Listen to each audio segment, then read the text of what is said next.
Hi, it's Grammy Pammy, and here I am at Saguaro Lake. It is about an hour and 40 minutes southeast of Wickenburg. So really easy, very pretty drive down here, and we are going to be taking the Desert Belle Cruise today.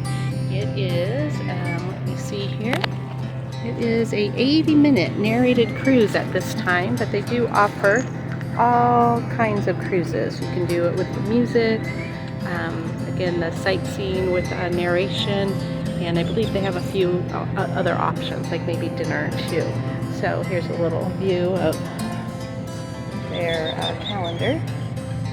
So it should be a great time. I'm looking forward. People are out water skiing. This is almost the end of October, and it's amazing out here on the lake. It's so beautiful, and again, people out water skiing and enjoying this Arizona October fall weather.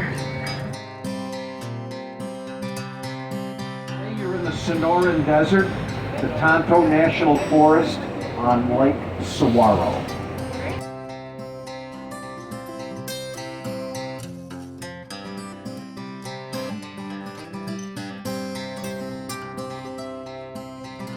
Of course, you saw all the magnificent cactus, I used to call them. They're called saguaros. Took me a little time to realize that. You see the beautiful saguaros we're surrounded by, and look right next to us, you'll see some saguaros are just hanging by their fingernails here on the edge of the cliffs. How do they survive out here? There's a root that goes down several feet. One monsoon rain, they say they can drink enough water to last for a